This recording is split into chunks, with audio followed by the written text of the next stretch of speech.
Thank you, Shannon Ochoa, for sending me an email about Autocrat. I have done some mail merges, but not using that program. It's really cool. Let me show you guys how it works in case you guys ever need to use it. So the question was, how do you use Autocrat here within the district since extensions were disabled? Well, there is another way to do this. So we're still going to use Autocrat. Here's a certificate that we have of achievement. It has my name on there. But let's say that you want to go ahead and create an auto-generated certificate for students that finish an exam. So let's say you give them an exam, you want a auto-generated certificate to go to those students. So we're going to use Autocrat to do that. So first thing we need to do is we need to find our template. So this is my certificate template. And what we're going to do here is we're going to go ahead and go to our Google form. So we have a Google form here. This is one I've already created on drone certificates. I've added things like what is your name, because I'm going to need that information for the certificate. What is your email address? I might need that to email it back to them. What school are you at? Maybe I want to include that in the certificate. Maybe I want to create a folder within my folders with that information. So I have all that information separated. I don't know why I haven't this untitled question. I'm just going to go ahead and delete this one. So I'm going to delete that. So now we have these questions. I'm about to collect information from my students to create these certificates. But before we do that, make sure you go to responses and make sure that you create your Google Sheet here. I've already created mine, so I can actually just go and view it. But this is a really important step, that we go ahead and create this Google Sheet. You do need a Google Sheet in order for this Autocrat to work. So now that we have our Google Sheet, I'm going to go back to the certificate. In the certificate, where you want things to be auto-generated, you're going to do the following, okay? So for example, this is where the name field goes. You want to first select your font. You want to select the size. You want to make sure that that's exactly what you want it to look like. Then you're going to use the two left arrows to begin, and you're going to type in the name of this field. So this field, I want it to be called name. And then I'm going to put two right arrows at the end. So you can do this anywhere in the certificate that you want it to be auto filled in for you according to your Google form. So now here on the date, what we can do is we can add, again, two arrows.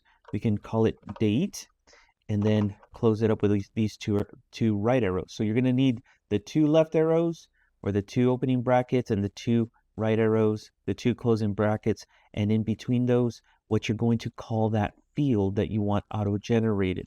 So there's the certificate. I'm going to go now to my Excel sheet. So once a student fills it out in your Excel sheet, you're going to have all the fields filled in from your Google form.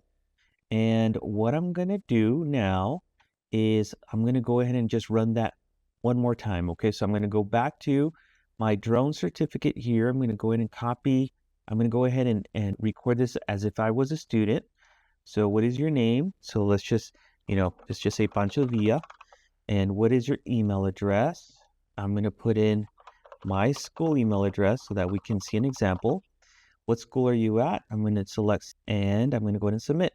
Okay, option one, submit.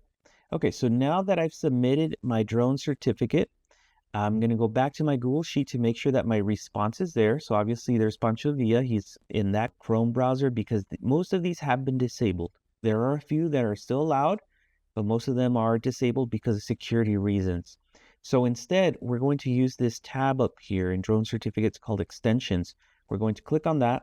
We're going to scroll down. You should see Autocrat here. If it's not here, you can just add it on, but it should be here because it's been added by the district. So go ahead and launch Autocrat. We'll wait for that to load. And when you have Autocrat, so obviously I already have a job that I've created. I'm going to delete this job so I can create a new job here. So this is what it looks like when you first log in. You probably don't have any jobs here. We're going to go ahead and create a new job. The new job, you want to call it something. So this is the drone certification program. I'm going to go next. Now we need to choose our template. This is the template of the certificate. So I'm going to go to the drive. Now just keep in mind, this doesn't have to be a certificate. It can be like a letter to parents. It can be a newsletter. It can be, basically anything you can create in Google. This is going to pick it up. Okay. Anything that's Google related, you can actually use here. So I'm going to go ahead and click on my certificate that's already here. It's a copy of the blue and gold certificate that I made. I'm going to go ahead and select that. What it's doing is it's going in there and it's looking for all those left arrow brackets and the right arrow brackets to identify all of the names that you identified in there, all the fields you identified. So I'm going to go ahead and say, yes, that's what I want in here. I'm going to go next. It's going to tell me that it's found a name field and it's found a date field, but it's like, what do I map it to? So we want to map this to the Excel sheet.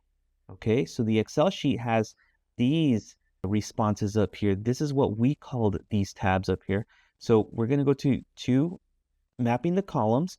Name, for example, is going to be, what is your name? Include your first and last name. That's what it was called when it generated the sheet.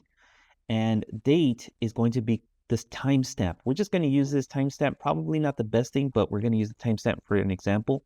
And I'm going to go ahead and go next. Now here in the file name, so this is what we're going to call this file every time it's stored inside of your drive, and also what it's called when it's sent to the student. So this is just going to be called certificate of completion. And the type of file that they're going to receive, even though Google Docs, you can send it as Google Doc, I'm going to send it as a PDF because certificates to me probably are better as a PDF. And we're going to go ahead and go next here. And so it says, where's the destination? Where is this going to be saved to? So right now our destination folder is my drive. I don't want to put in my drive. Well, I do, but I want to put it within a folder in my drive. So I'm going to go ahead and go in there. You need to create this folder before you go here, but this is my Autocrat demo folder. I'm going to select this folder, click select. So now all of these certificates will be stored in this folder as well. Now I'm going to go next. Add a dynamic folder reference. I'm going to leave this blank for now. Set the merge conditional. So you can add a conditional. So like if your student scored lower on the exam than a certain score, or if a value was empty, you can actually add that conditional to say only create the certificate if that field is full. Okay, so for now, I'm going to leave this blank. I'm going to go next. Share the docs and send emails. Do I want to share the document? Yes, I want to share it as a PDF. Allow collaborators to reshare? Sure. If they want to reshare their certificate, that's fine. Send from generic no reply address. So do you want to send it from your email or do you want to send it from a generic Google email? I'm just going to use my email. If it was for my students, they could easily reply to me. I'll just keep it as it is. Now down here, it's a little trickier, okay? So when we're going to send to somebody, it says you can use the tags for merging the source data or manually type in. Let's not, for the to field, when we're going to send this to someone, you see this little blue bar right here? We're going to click the little blue bar. We're going to select email address. This is the person's email address. Or we can select what is your email address here. And once you click it, it doesn't automatically put it in. What it does is it sends it to your clipboard. So now you just got to paste it in, Control V. And you want to use this blue bar. You want to use this information here because if you get just a little mistake somewhere, it's not going to actually send it to them. It's not going to populate. So you want to go ahead and copy these exactly as they are and paste them in. So it's going to, what is your email address? Whatever email address they typed in. Here in the subject, this is a requirement. You need to type in a subject. So I'm going to type in, here is your certificate of completion. And then we can type in a message. Again, we can use the tags here. So we can say, dear, and then we can just go over here and put in the field that says, what is your name? Include your first name and last name. I'm going to copy that. And I'm just going to Control V, paste it in, comma. So that way, every single person that has that field with their name is going to get a very direct response with their name included in the email. Here is a copy of your certificate. Let me see if there's anything else we can use from here. We can, include their school if we wanted to for some reason, or the timestamp, but I think we're good for now. So as an example, you could have included more in here, but for now, we're just going to leave it as is. I'm going to go ahead and go next. So now we can add triggers. I don't really want to get too much into triggers, but they are a way to send an email at a certain time. So, or when an action happens. Right now, I don't want to do that. I'm just going to go ahead and say save. My job is being created right now. And so my job is not running yet, but it's been created. When my job is created, so obviously this is the first one I created. I don't know, I keep deleting it. It keeps coming back. That's okay. The one I just created right now is called the Drone Certification Program. I'm going to run this program here by pushing the play button. So I'm going to push play. and we'll wait for that to be finished. It says that one of two documents have been merged. That means that one of them has actually been completed. Okay, so now that the job completed, you see I've received 2 emails because I use the same email for both. I have my Saul Nunez one, and then I have my Pancho Villa copy here. So if I click on the Pancho Villa one, for example, and I look at this and I go ahead and open it, you'll see that, the name has been changed to Pancho Villa and the timestamp has been created for when they completed that Google form. So with that, guys, I hope this helps. If you do have any questions, please let me know. I'm always available. And thank you again, Shannon, for showing me the Autocrat program. I think it's a really good resource for all our teachers. If you have any questions, like I said, we're always here. Thank you.